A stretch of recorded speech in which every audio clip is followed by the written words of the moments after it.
इतना इतना कोरोना गया, इतना इतना लॉकडाउन गया, फिर भी यहाँ सत्संग बंद नहीं रहा, यहाँ सत्संग चलता रहा।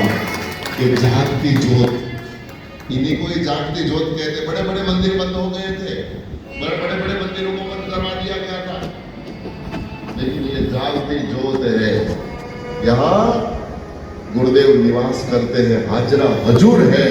और मैंने तो सुना है कि शादी के बाद 35 साल के बाद बच्चे दिए हैं, बच्चा हुआ है, संतान दिए हैं ये गुरुदेव ने। ये हाजरा हजूर है। लेकिन हमारी श्रद्धा होनी चाहिए, हमारा विश्वास होना चाहिए, हमारा भरोसा होना चाहिए। विश्वास हो जाए, एक बार हमारी श्रद्धा लग जाए, फिर सारा कार्य वो करते हैं। भगवान वही कहते हैं, गुरुदेव वही कहते हैं कि तू एक बार सच्ची श्रद्धा से नेकी टेकी से मेरे साथ जुड़ो तो सही, बाद में जो करना है मैं करूंगा। लोहा कभी नहीं तैर सकता, लोहे की कील कभी नहीं तैर सकती, लेकिन नाव मिल जाए ना तो कील नहीं, बड़ा बड़ा किला भी तैर सकता है। लकड़े की नैया मिल जाए तो ये सदगुरु देव का शरण वो लकड़े की नैया है। इस संसार को तरने के लिए आप एक बार इनके साथ जुड़ जाओ तो आराम से तैर सकते हो, कोई तकलीफ नहीं।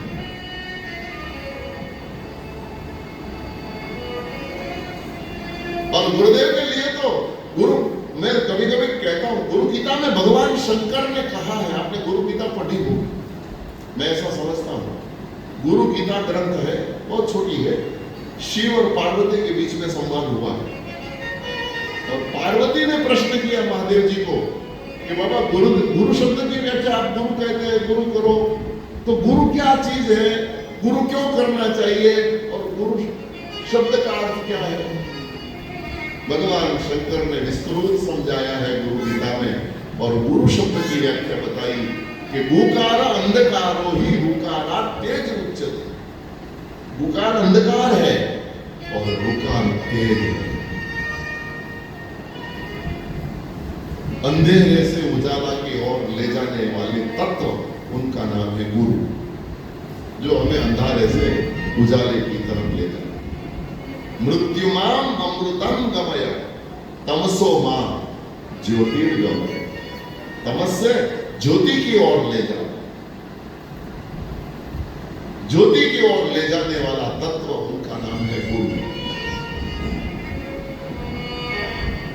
और गुरु मिल जाए फिर हमें कुछ करने की आवश्यकता नहीं, बस मात्र गुरु के चरण की सेवा करो, उनका अनुसंधान रखो, बाकी कार्य गुरु कर लेंगे।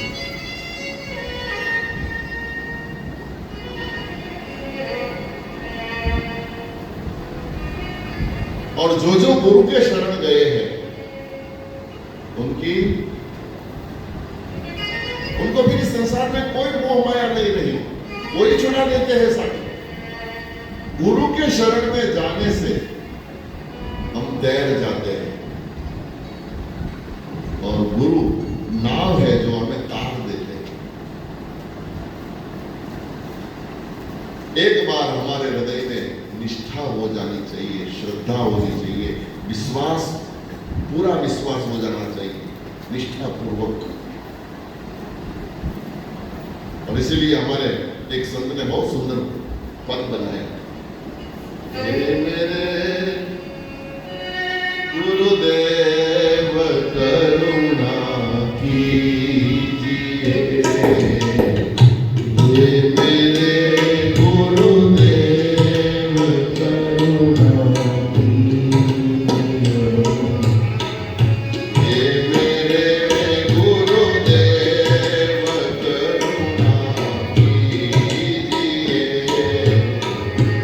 मेरे गुरुदेव करुणा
मुक्त कर सकती है।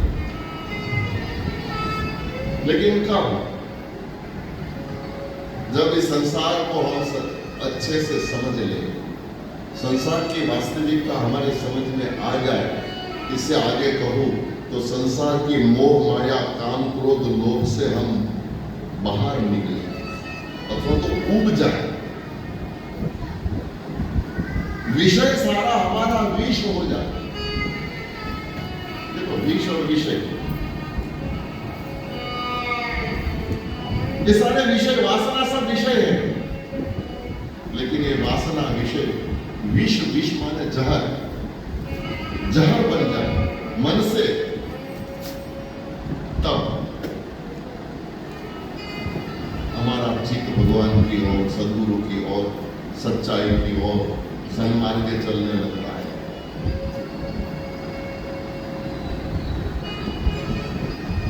और इनके मूल में श्रीमद् भागवत में तृतीय स्कंद में कथा है। भगवान कपिल ने अपने माता को सांख्य शास्त्र दिया। आपने भागवत सुना होगा।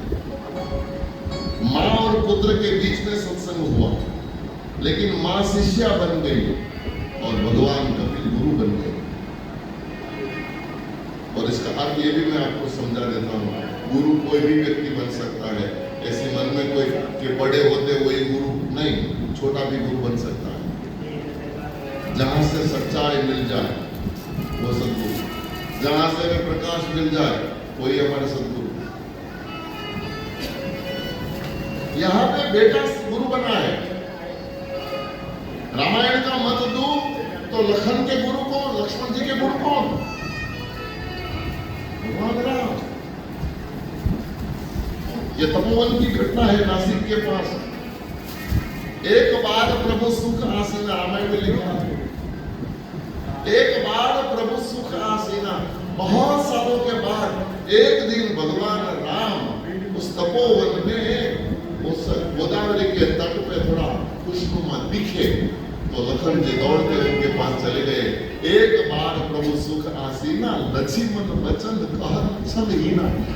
लक्ष्मण जी उनके चरण में बैठ गए और छल के बिना 5 प्रश्न कर लिए और 5 प्रश्न का उत्तर भगवान राम ने तपोवन में दिए हैं। बहुत विस्तृत कथा रामचरितमानस में लिखी है।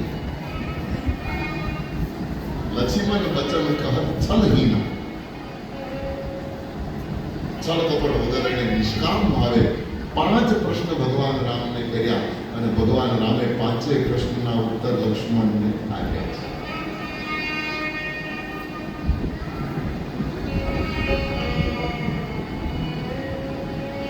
એમાં પહેલો પ્રશ્ન છે મહારાજ, ભક્તિ કોને કહેવાય? ભક્તિ મળે તો એનું પ્રમાણ શું? જ્ઞાન કોને કહેવાય? अद्भुत सवालों से रामचरितमानस में तुलसी विस्तार से लिखा है। रामचरितमानस ત્યારે ભગવાન રામે લક્ષ્મણને કીધું કે લક્ષ્મણ, ભક્તિ આવે ને, ભક્તિ मिले ना तो उनकी निशानी है मम गुण गावत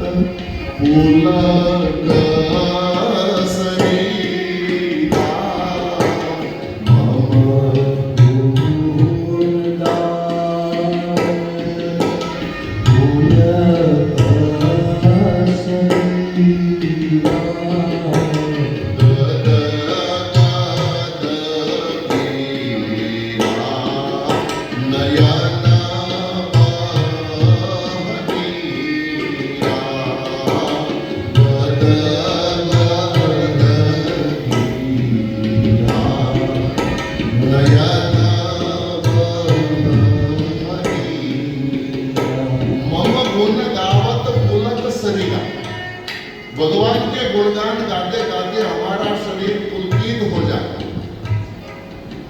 और गदगद गिरा नयन महनीरा, पानी गदगदित हो जाए, आंखों से अश्रु की धारा बहने लगे तो समझना कि हमारे भीतर भक्ति आई है। ये भक्ति की निशानी है। हमारे हृदय में भक्ति आवे कैसे संभव? भगवान के सामने आंसू बहने लगे, निष्काम आंसू। नहीं तो पीछे के चौपाई में तुलसी ने फिर बताया कि ये तो आजकल के हीरो हीरोइन भी करते हैं। आप सिनेमा सीरियल देखते होंगे आजकल, तो क्या जाने दो, टीवी में हमको नहीं जाना, क्या सीरियल के पीछे बहन लोग तो इतनी पागल हो जाती है, सीरियल में इतनी घुस जाती है जैसे अपनी मौसी की लड़की हो और उनको दर्द हो रहा है और यहाँ बैठे बैठे ये सोफे में रोती है, अरे अब इसका क्या होगा, ये बेचारी को देखो कितना दुख हो गया, अरे वो वहां पट्टी और पर्दा है, वहां कुछ नहीं है।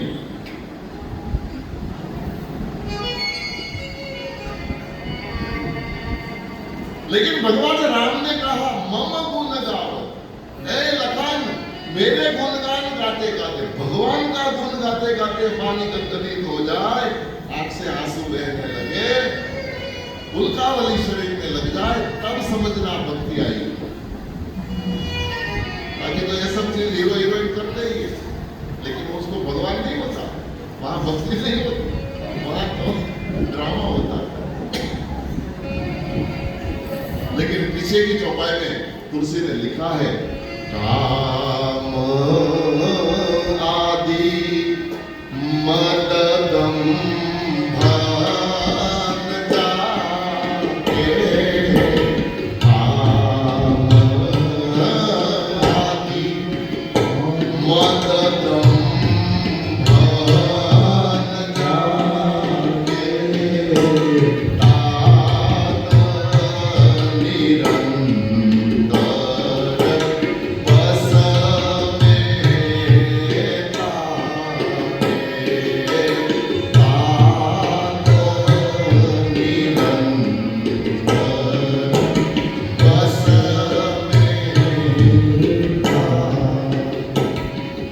काम आदि मददम भान जाके, निरंतर बस में ताके, तात है लखन, मैं उनके बस में हो जाता हूं जिनको काम आदि मद दम्भ न हो।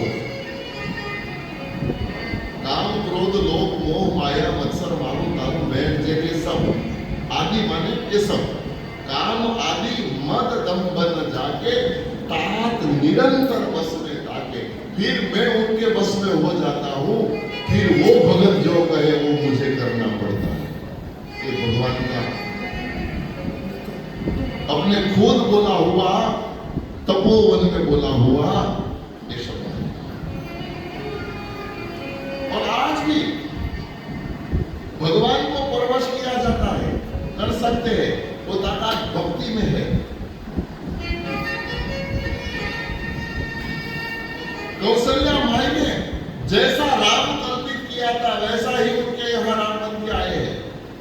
ये कौशल्या की कल्पना है, देवकी की कल्पना, यशोदा की कल्पना के मुताबिक कन्हैया आया है।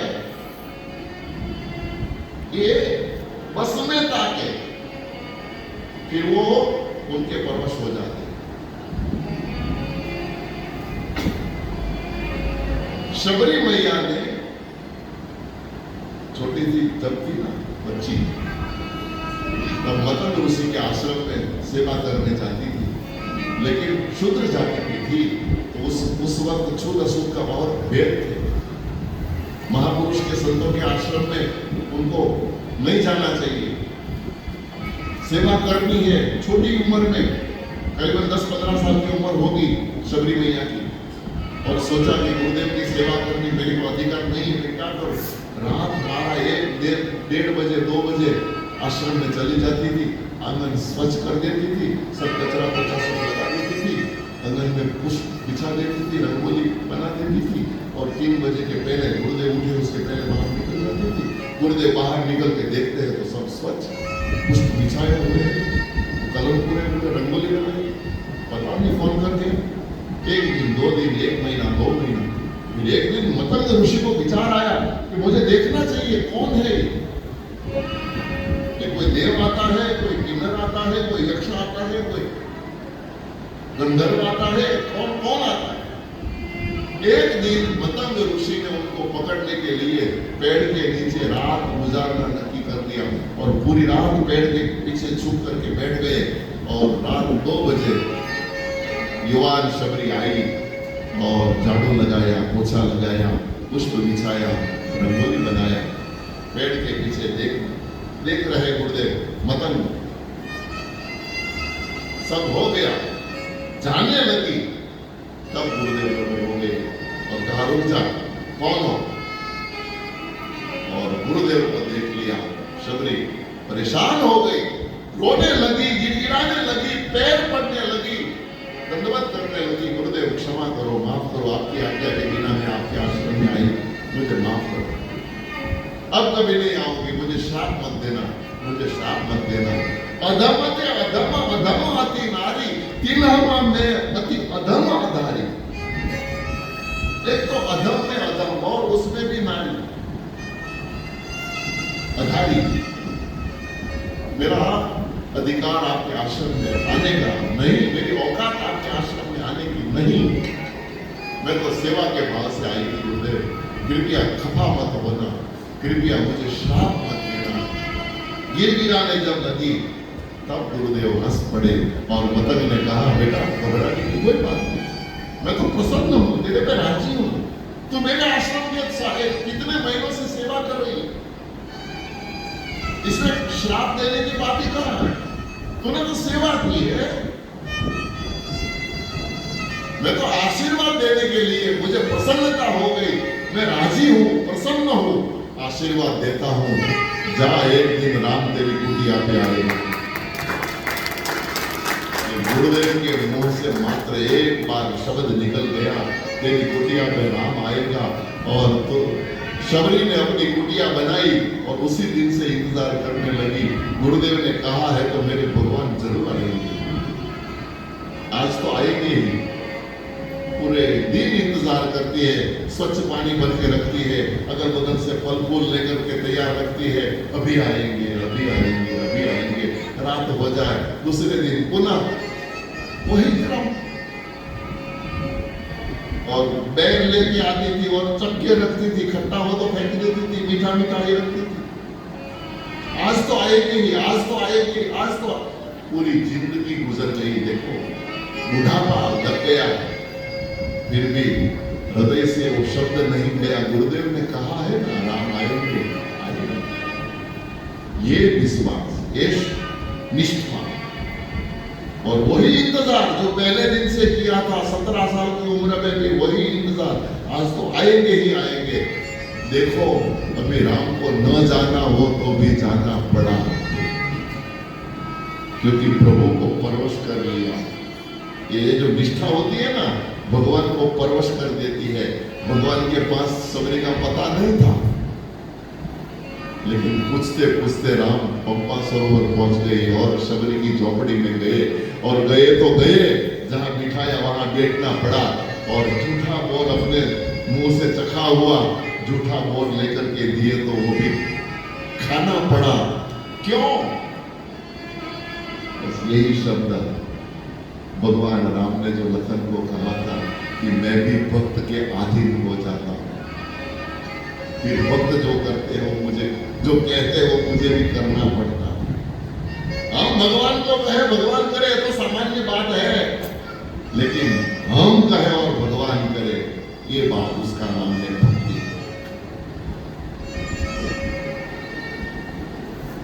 और कितने ही दृष्टांत है हमारे पास।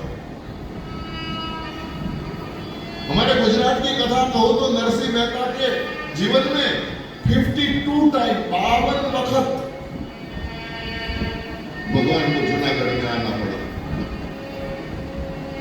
एक बार नहीं, 2 बार नहीं, 52 वक्त, 92 बार। जब जब पुकारा आए, और जो भी कार्य करना था वो आकर के कर गए।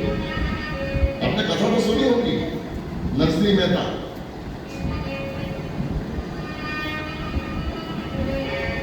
कुंवर बाई को ब्याह, घर में तो कुछ था नहीं, ससुराल में भेजी, और निर्धन माता पिता होता है ना, उनकी लड़की को सब मेना टोना बोलते हैं।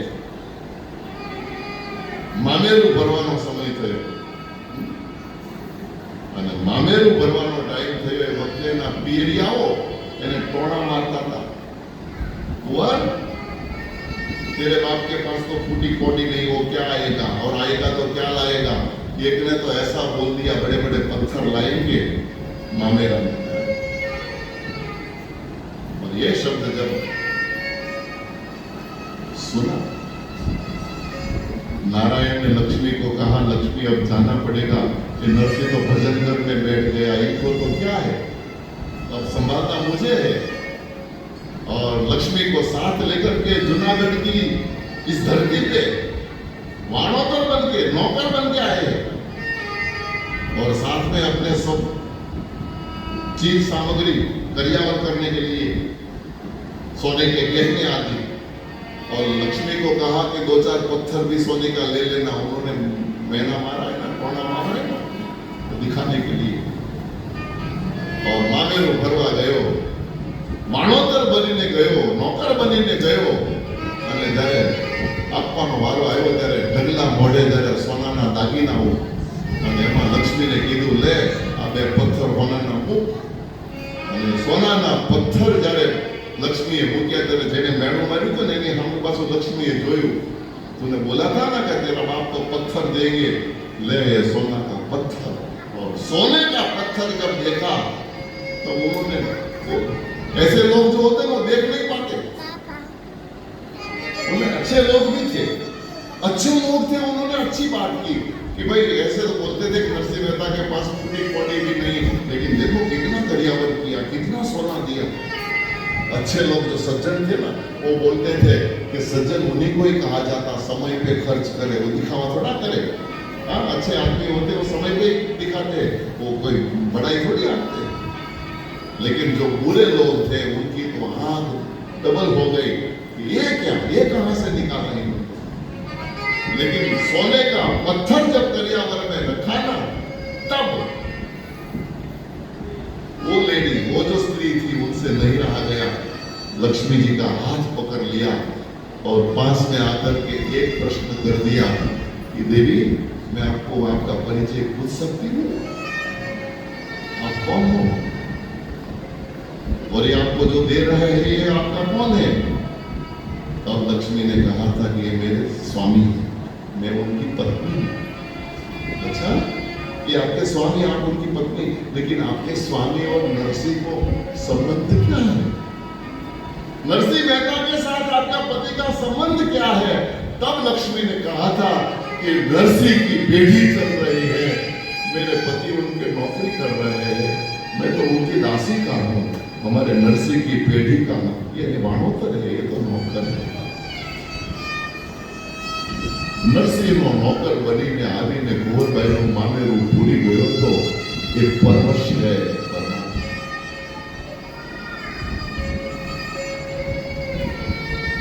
गिरधारी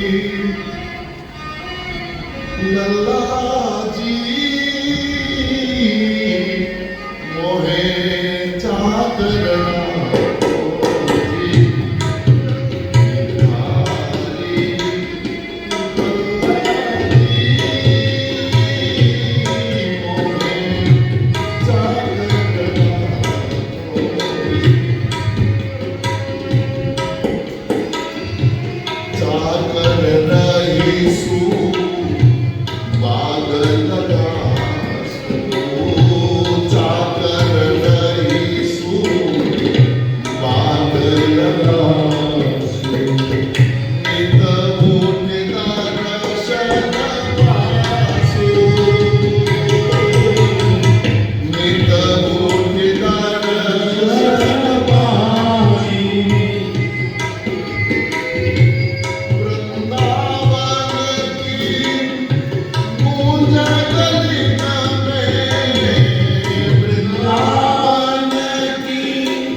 आदि मद दब्बन जाके तात निरंतर बस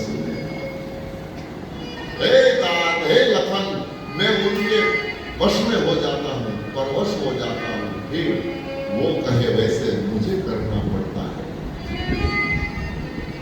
भगवान को परवश करने की, जिनके पास काम क्रोध लोभ मोह मद न हो और जिनके हृदय में भक्ति हो, वह भक्ति भगवान को परवश कर देती है। बहुत से दृष्टांत है, कितने दृष्टांत आपको दूं। हमारी कर्मा, राजस्थान का इतिहास, झुंझुनू के पास में आज भी झोपड़ी है, कर्मा बाई का किचड़ा, हम जाते हैं ना, ये झुंझुनू के पास में आज भी उनका स्थान है। झोपड़ी में रहती थी कर्मा, ठाकुर की सेवा करती थी और हर रोज खिचड़ा बना करके भगवान को भोग लगाती थी। बहुत समय तक भक्ति की। एक दिन घटना घटी, कर्मा का अंतकाल हो गया। सब परिवारजन, गांवजन इकट्ठे हुए, अंत्येष्टि का सब प्रबंध किया।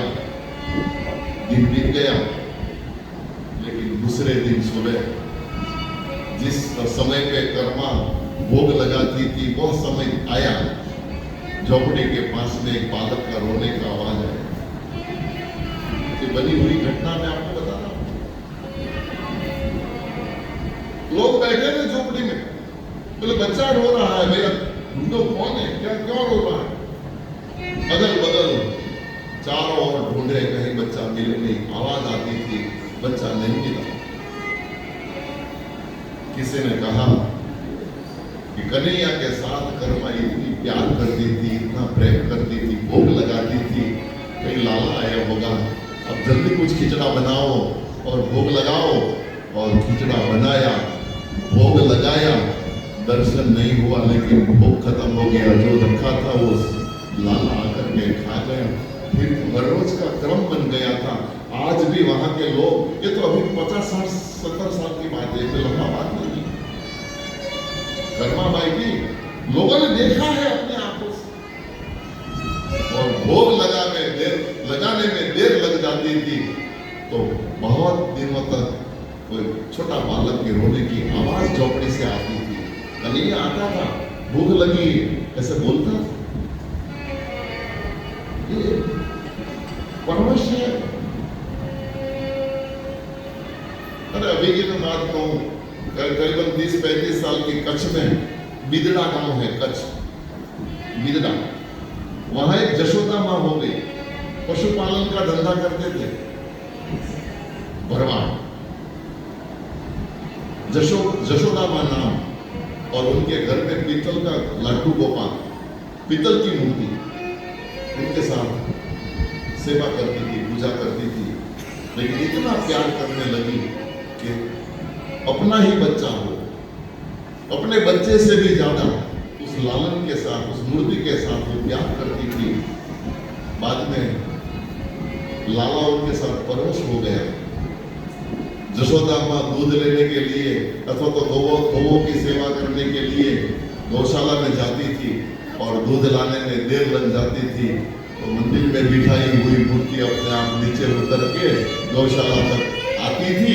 पीतल की मूर्ति मैया का पालव पकड़ करके खींचती थी, मुझे भूख लगती है, आओ ना जल्दी खिलाओ। ये 35-40 साल पहले की बात, बिदड़ा गांव में मैं बनी हुई घटना बता रहा हूं। लाखों साल पहले, हजारों साल पहले तो बहुत सी कथाएं हैं, लेकिन ये कली काल में, इसी समय में अपने बीच ये घटना हो रही है, ये बता रहा हूं मैं। आज भी वो मूर्ति मौजूद है। बिदड़ा गांव कच्छ में जाओ तो जशोदा मां का घर, पशुपालन का धंधा है, मूर्ति आज भी मौजूद है। लेकिन कई बार लोगों ने देखा है, मां पानी भरने जाए, जशोदा मां पानी लेने, इस वक्त कुएं पानी भरने जाना पड़ता था, अपने घर नल नहीं आता। तो पीतल का लड्डू गोपाल बाजार में जशोदा को ढूंढते हुए कुएं तक आते थे, लोगों ने देखा। भगवान परवश हो जाता है भक्ति के।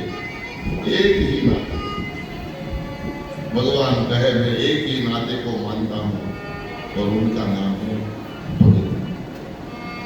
मानहु एक भगति कर नाम। एक शबरी मैया को ये शब्द कहे हैं भगवान ने।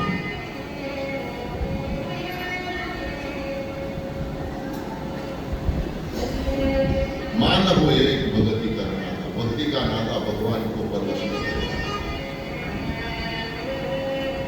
और जशोदा मैया ने लालन को देखो ना, कन्हैया ने यशोदा को परेशान करने में कुछ बाकी नहीं छोड़ा, और यशोदा ने कन्हैया को भी बहुत पीटा है। कोई एक दिन तो वो डोरी के साथ बांध दिया, रस्सी के साथ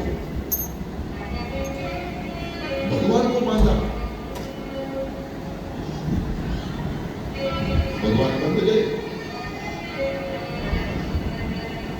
क्योंकि यशोदा मां कितनी भक्ति की होगी इस महिला ने, इस माता ने, खुद भगवान उनके यहाँ बेटा बनकर के आ गया। और बेटे के साथ यशोदा ने कभी कभी कठोर व्यवहार भी किया है।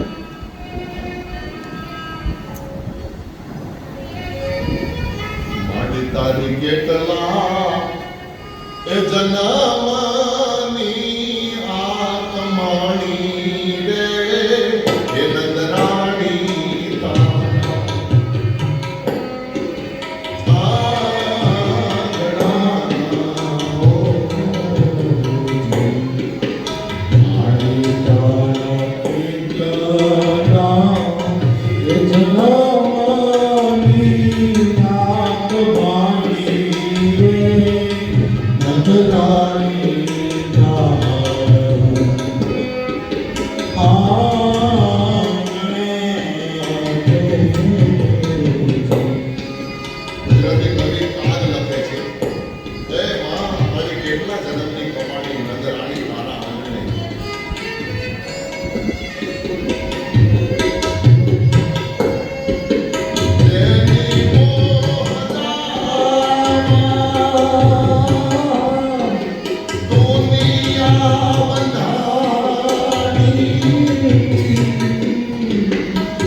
સાસુની ભીખ માંગે છે બ્રહ્માણી।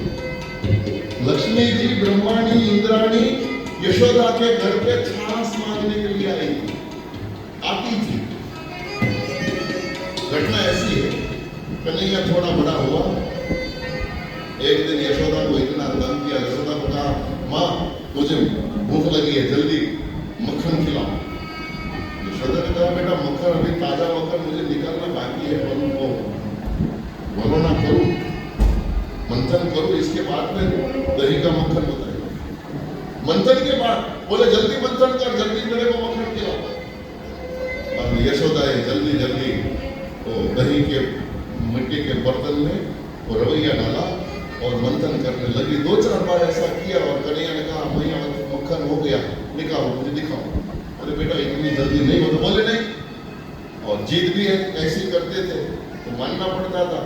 तो ऊपर वाला जो लकड़े का ढक्कन होता है, वो ढक्कन यशोदा उठाती है और कन्हैया दोने में उस मिट्टी के बर्तन में हाथ डालते हैं।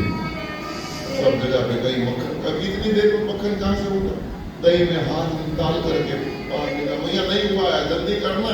यशोदा ने कहा मैं वही तो कह रही कि तू रुक तो अभी हुए ना। फिर लकड़े का ढक्कन ढक करके फिर दही मंथन करने यशोदा लग जाती, लेकिन खड़े खड़े जो दही वाला हाथ होता था ना, तो अपनी जीवा से चाट लेते थे और 2 मिनट में फिर यशोदा को कहते थे माँ अभी मक्खन हो गया होगा, मुझे देखने दे। दोबारा जीत करके जब मक्खन और दोने के अंदर भगवान वही जो झूठा हाथ फिर दोने में डालते थे, और वो दृश्य वैकुंठ की मालकिन लक्ष्मी ने देख लिया। लक्ष्मी ने सोचा कि ये मिट्टी के बर्तन से यदि छाछ मिल जाए तो मैं भी पावन हो जाऊं। उसी छाछ की भीख मांगने के लिए यशोदा के आंगन में लक्ष्मी आती थी, ब्रह्माणी आती थी, सावित्री आती थी, इंद्राणी आती थी।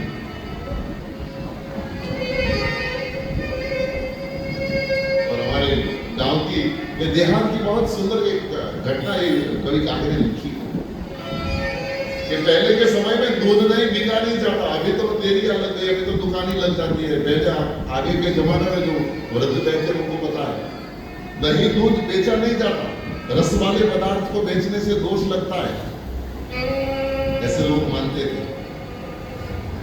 तो देने वाला कुछ लेता नहीं था और लेने वाला मुफ्त में लेता नहीं था। तो फिर गांव देहात के लोगों ने बीच का रास्ता निकाला था कि जिनके यहाँ से दूध दही छाछ ले उनका घर का थोड़ा काम कर देना, उनको नगद नहीं देना लेकिन कुछ काम कर देना, तो उनको वंतर भी मिल जाए और इनको मफत में न ले, दोनों का काम हो जाए। गांव में देहातों में ऐसा चलता है। लक्ष्मी ने कहा कि माँ मुझे तेरे घर के 2-4 बेड़ा पानी भरने में मौज लगेगा, लेकिन मुझे तेरे घर की छाछ दे दे।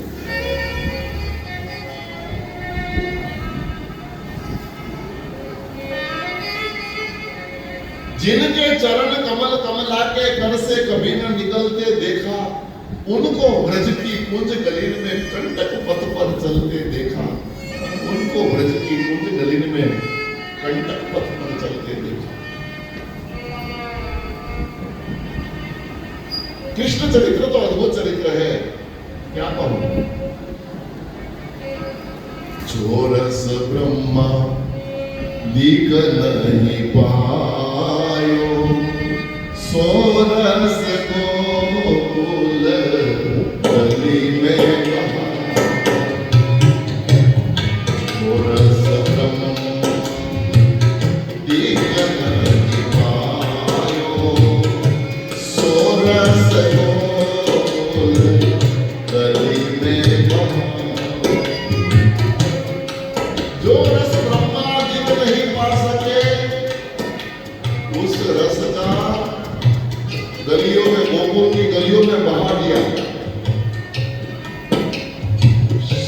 शिव सनकादि पारन पावे, ताहि यशोदा मोद खिलावे।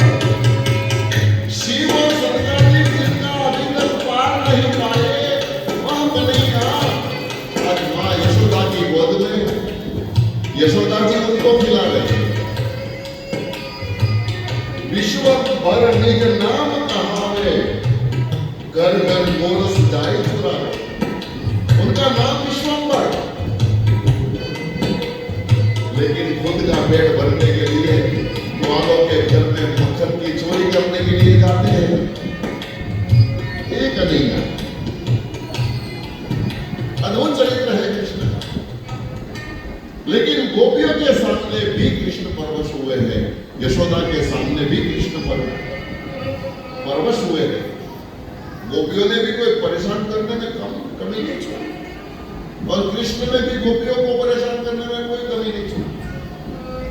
इतना तंग करता था गोपियों को भी, यशोदा को भी, लेकिन सामने यशोदा और गोपियां भी कन्हैया को इतना तंग करती, फिर भी प्रेम था। और कितनी भी परेशानी हो और बना रहे प्रेम, उसी को ही प्रेम कहते हैं। परेशानी आवे और झगड़ा करने लग जाए और डिवोर्स की बात करने लगे तो समझना ये प्रेम नहीं था।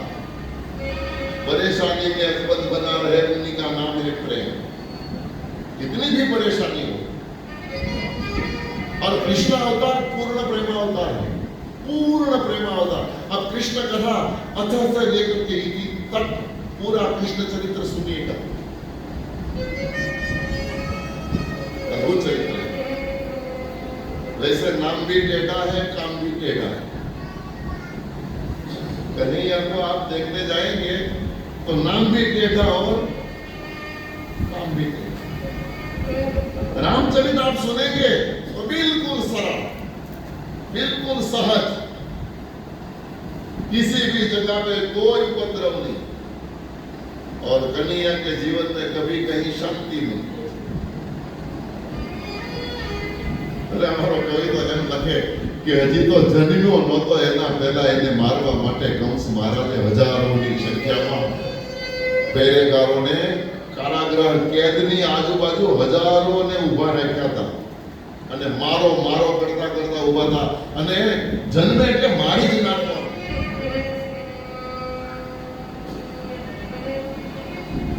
જન્મથી લઈ અને છેલ્લે પ્રાચીના પીપળા ગુજરાતની કથા प्रभास सोमनाथ के पास में प्राची के पीपल से भगवान श्री राम गए। 126 साल कृष्ण इस धरा पे रहे। 126 साल की पूरा चरित्र भागवत में लिखा हुआ है, एक दिन की इतिहास लिखा हुआ है। आप पढ़िए या तो सुनिए।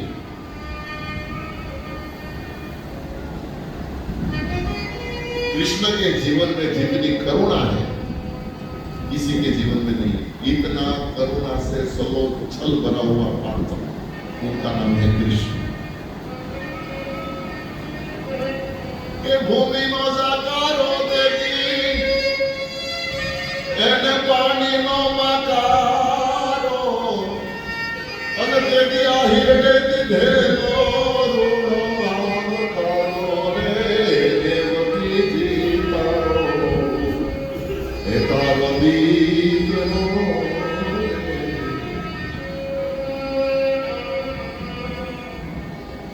भूमि नो जाकारो पानी नो माकारो। एक गुजराती कवि ने लिखा है कि मथुरानी जेल में तमे जो पोते जन्मो जेल में काम मुक्ति आपवानी करे। मोक्ष देने का काम कौन करता है? कन्हैया। लेकिन पैदा कहाँ हुआ? खुद जेल में जन्मा और लोगों को मुक्त कर देने वाला और जीवन भर दर्द और यातना और पीड़ा ही भोगा है पूरे जीवन में। जन्म के छठे दिन पुतना मौसी पहुंच गई, जहर पिला दिया। 10-15 दिन गया और एक राक्षस गया, सक्टासुर, तृणावर, बघासुर, बकासुर। फिर तो लाइन लगा दी कंस महाराज ने, सबको बेचते रहे, भगवान सबको मारते रहे। और 11 साल और 52 दिन गोकुल में रहे। कितनों को मार दिया भगवान ने। ये तो भगवान थे इसीलिए मार दिए, लेकिन सामान्य इंसान आप समझ ले तो इनके ऊपर कितनी घात आई।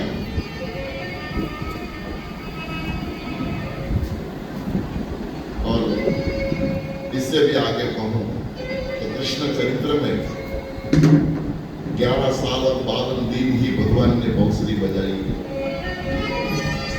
52वें दिन तो मथुरा गए, कंस को मार दिया, विद्याभ्यास करने गए और जरासंध के साथ 17 बार युद्ध किया। 18वीं बार भगवान रणछोड़ राय बनकर के रण को छोड़ करके रणछोड़ बन गए और द्वारिका निवास कर लिया। द्वारिका में पूरे 100 साल कृष्ण रहे। 14 साल मथुरा में रहे, 11 साल 52 दिवस गोकुल में रहे और पूरे 101 साल द्वारिका में रहे, लेकिन 11 साल 52 दिन तक ही बांसुरी बजाई। इसके बाद में कृष्ण ने कभी बांसुरी नहीं बजाई। अरे बजाई नहीं कहूँ कि इससे आगे को किसी ने आकर के नहीं कहा कि लेकर नहीं आधा घंटा बांसुरी बजा ले, किसी ने नहीं कहा। सब आकर के धनुष दे जाते थे, तलवार दे जाते थे, गदा दे जाते थे, इनको मारो उनको मारो, ये परेशान कर रहा है, ये दुख दे रहा है, यहाँ जाओ वहां जाओ। किसी ने आकर के कृष्ण को नहीं कहा था कि ले मधुरी मौसी तेरी एक दो टांग छेड़ ले। कृष्ण के नसीब में 100 साल में 10 मिनट नहीं मिला है। पूरा चरित्र आप देख ले। और इससे आगे चरित्र कहूं तो प्राची के पीपल के नीचे अंतिम श्वास ले रहे थे 126 साल के कृष्ण थे। स्वधाम जाने की तैयारी हो रही थी। उस वक्त यादवा स्थली अपने आंखों के सामने हुई थी। 56 कोटि यादव अपने पुत्र के पुत्र पौत्र आपस में लड़के झगड़ के एक दूसरे को काट रहे थे। पूरी यादवा स्थली अपने नजर के सामने पूरे वंश को खत्म होते हुए देखा। फिर भगवान स्वयं स्वधाम गए अपने नजर के सामने। ये कोई कम करुण बात नहीं है। अपने पूरे वंश को अपनी नजर के सामने प्राची के पीपल के नीचे बैठे बैठे देखा है। और एक दो हजार नहीं 56 कोटि यादवा स्थली हुई है। एक कृष्ण चरित्र है, करुणा से सबर पात्र है। लेकिन इनके जीवन में मां के प्रति जो आदर था कृष्ण के जीवन में, एक कथा कह करके मैं इसकी कथा को विराम देने जा रहा हूं। भगवान ने 16,108 पटरानी की कथा तो आप जानते हैं। 16,108 इसमें 8 जो थी वो पटरानी थी। 16,100 जो थी वो बर्बाद हुई जरासंध की कैद से जो छुड़ाई थी, उनके साथ भगवान ने शादी कर ली। ये कथा थोड़ी लंबी है, मैं कभी टाइम नहीं लगाऊंगा। लेकिन भटकी हुई कन्या के साथ भगवान ने ब्याह किया, ये भी करुणा है। और भगवान को मजबूरन ये शादी करनी पड़ी है। आप कहेंगे मजबूरी किस बात की? ये 16,100 कन्याओं के साथ शादी करने की मजबूरी? हाँ, जरासंध रूप का स्वरूप का शिकारी था। युवान कन्याओं को अपहरण करके बलात्कार करके अपनी कैद में कैद कर रखी थी। उन सभी कन्याओं को छुड़ाया। पूरी सभी कन्या अपने अपने घर गई। लेकिन उस वक्त का समाज इतना शुष्क विचारधारा वाला था कि कन्याओं का स्वीकार नहीं किया। पति ने तो जाकारा दिया, माता पिता ने भी जाकारा दे दिया। माता पिता ने भी अपनी लड़की को घर में आने नहीं दिया, बोला तू बर्बाद हुई हो, अपने घर में नहीं रह सकती। परिणाम ये आया, 16,100 कन्या अनाथ बनकर के भटकने लगी। और इस बात का पता जब कृष्ण को चला तो द्वारिका से अपने सेवकों को भेजा। पूरे भारतवर्ष में जहां जहां ये कन्या गली गुची में जहां भी थी, पूरे भारत में से एकत्र की। 16,100 द्वारिका में इकट्ठी हुई और सबको पूछा कि मैं आपकी क्या सेवा करूं, अपनी दिक्कत हो तो मुझे बताओ। उस वक्त रोते रोते सभी कन्याओं ने कहा था कि इस संसार में हमारा कोई स्वामी नहीं है, हमारा कोई नाथ नहीं है, हम अनाथ है। और अन्न चिंता हमारा भुक्तवा बभ्रामच गृहे गृहे, अन्न की चिंता में हमें हर रोज भीख मांगनी पड़ती है। और भीख में लोग चीज वस्तु कम देते हैं, गालियां ज्यादा देती है, हम समाज में नहीं रह पाएंगे। तब भगवान ने कहा कि तुम अनाथ हो? बोले हाँ। बोले अनाथ हो तो इस संसार में मैं तुम्हारा नाथ हूं। स्वीकार मात्र भगवान ने विवाह किया था। जिनका कोई नहीं उनका मैं हूं। और हाथ उठा करके मात्र विवाह किया है, उसको गंधर्व विवाह कहते हैं। स्वीकार मात्र विवाह मतलब कहने का अर्थ, ये तो कृष्ण कथा है, मैं कभी ज्यादा टाइम लूंगा। 16,108 संख्या हो गई। नारद जी को शंका पड़ी कि 16,108 कन्या के साथ भगवान कैसे रहते होंगे। तो तपास करने, परीक्षा करने के लिए, निदान करने के लिए, देखने के लिए नारद जी आगे एक बार द्वारिका में। और सब जगह पे जाकर के देखते तो सब जगह पे प्रभु मौजूद थे। 16,108 रूप लेकर के भगवान लीला कर रहे थे। नारद जी परेशान हो गए कि कमाल है, क्या करूं। लेकिन एक घटना मुझे खास कहेगी, कभी कभी रुक्मिणी जब जब ऐसी कुछ घटना घटती थी तब कन्हैया बोल देता था कि मेरी माँ जशोदा, मेरी सगी माँ नहीं है लेकिन मेरी पालक माँ है, लेकिन सगी माँ से भी मैं ज्यादा प्यार करता हूँ यशोदा। जशोदा है जशोदा, जशोदा के साथ आप कोई नहीं आ सकते। ऐसे भगवान बार बार उस रानियों को बोलते। एक दो बार तीन बार घटना घट चुकी। एक बार रुक्मिणी ने कृष्ण के सामने कहा कि ऐसा वो यशोदा ने क्या कर दिया जो हम नहीं कर पाते। इतनी इतनी आपकी सेवा करते हैं फिर भी हमारा तो कभी कहीं कोई गुणगान ही नहीं, बस यशोदा यशोदा, जब देखो अपनी माँ माँ माँ। और हमारे घर में भी ऐसा घटना बनता है, संसार है ना। कोई घर में तो एम कि हमें हमारू घर बार माँ बाप भाई बहनों બધું છોડીને તમારા ઘરમાં અમે આવ્યા, તમે અમને આપ્યું હું? हाँ હું કે आपने क्या दिया? ये कृष्ण के जीवन में भी करते हैं। रुक्मिणी ने एक बार ऐसे भगवान के सामने बोल दिया कि इतनी सारी सेवा हम करते हैं, कभी हमारा गुणगान नहीं, और जब भी देखे तो यशोदा अपनी माँ। ऐसे यशोदा ने क्या किया, माँ ने क्या किया? तब भगवान कृष्ण से नहीं रहा गया।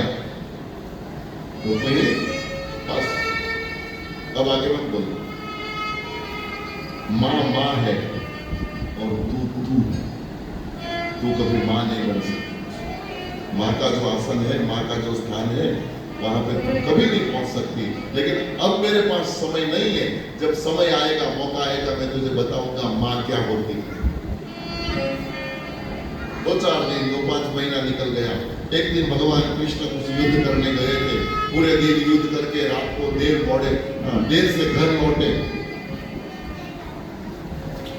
आते ही सीधे अपने शयन कक्ष में चले गए और शयन कक्ष में अपने चारपाई पे जाकर के सीधे लौट गए, लेट गए। अपने पैरों से मोचड़ी भी नहीं उतारी, सर से ताज भी नहीं उतारा, ऐसे ही जाकर इतने थके और चारपाई में सो गए और नींद भी लग गई। तुरंत पीछे रुक्मिणी आई, आकर के उठाने लगी, जगाने लगी। भगवान सो गए थे। जूते जो मोजड़ी की निकाली, सर पे ताज था वो भी निकाला, दुपट्टा था वो भी निकाल लिया, कंबल उड़ाया और चली गई। सुबह ब्रह्म मुहूर्त होते हर रोज का क्रम था, रुक्मिणी जगाने के लिए आती थी। ब्रह्म मुहूर्त में भगवान को उठाने के जगाने के लिए आई, पैर पकड़ के प्रणाम किया, स्वामीनाथ उठो, प्रभात हो गई। स्वामीनाथ उठो, प्रभात हो गई। शब्द सुने, कृष्ण ने आंख खोली, सामने रुक्मिणी खड़ी थी। भगवान पथारी में बैठे, सामने रुक्मिणी खड़ी और रुक्मिणी ने बोलने की शुरुआत कर दी। अरे स्वामी, रात को बहुत देर से आए, मैं तुरंत दूध का कटोरा लेकर के आई, लेकिन आप तो सो गए थे, आपने तो ताज भी नहीं उतारा, पैरों से मुजड़ी भी नहीं उतारी, पगड़का भी नहीं उतारा। मैंने सब उतारा, मैंने कमर उठाया, दूध लाई थी, लेकिन आप सो गए। 1-2 बार मैंने आवाज दी, लेकिन आपने, फिर मैंने सोचा कि आपको परेशान नहीं करना है, सो गए हैं तो आराम से सोने दो। दूध लेकर के मैं वापस चली गई। ये शब्द जब रुक्मिणी ने बोला, भगवान कृष्ण की आंख से आंसू बहने लगे।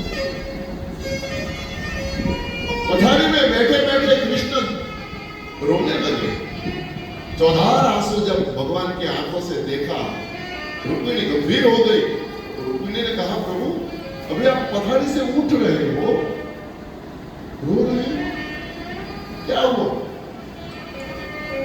कोई तबीयत नरम, कोई बुरी बात है, कोई खराब न्यूज मैसेज आपके पास है? रात को तो कोई बात हुई नहीं है और आप सीधे उठ के रो रहे हैं। हमारे में बोलने में, कोई हमारे काम में कोई ठेस पहुंची है? सेवा में शुश्रूषा में कोई क्षति है? क्या हुआ प्रभु, आप क्यों रो रहे? उस वक्त कृष्ण ने कहा था, मुझे यशोदा याद आ गई, मुझे मेरी माँ याद आ गई। अरे प्रभु, ऐसे बीच में क्या बात आ गई कि माँ याद आ गई? बोले वही तो मैं तुझे बताना चाहता हूँ कि रुक्मिणी, उस दिन तू कहती थी ना कि यशोदा ने ऐसा क्या किया, तो सुन, तूने अभी बोला ना कि मैं दूध का कटोरा लेकर आई थी, लेकिन आप सो गए थे। एक दो बार आवाज दी लेकिन आप नहीं उठे, तो मैंने सोचा कि अब परेशान नहीं करना है, दूध लेकर के तू वापस चली गई।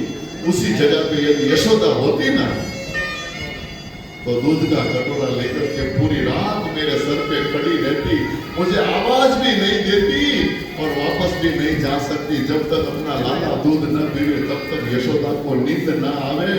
वो यशोदा दूध का कटोरा लेकर के पूरी रात खड़ी रहती थी। मेरी नींद में तकलीफ हो वो भी उनको पसंद न हो, और भूखा सो वो भी उनको पसंद न हो। वो माँ माँ होती है और पत्नी पत्नी होती है। यशोदा होती तो पूरी रात खड़ी रहती, पत्नी थी ना, इसीलिए कटोरा लेकर के चली गई। वो यशोदा कभी नहीं बन सकती।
જેના હૃદયમાં કામ આદि મદ દંભ ન हो, ऐसे भक्त के आदि भगवान हो जाते हैं। आज के इस प्रवचन को मैं विराम देता हूँ।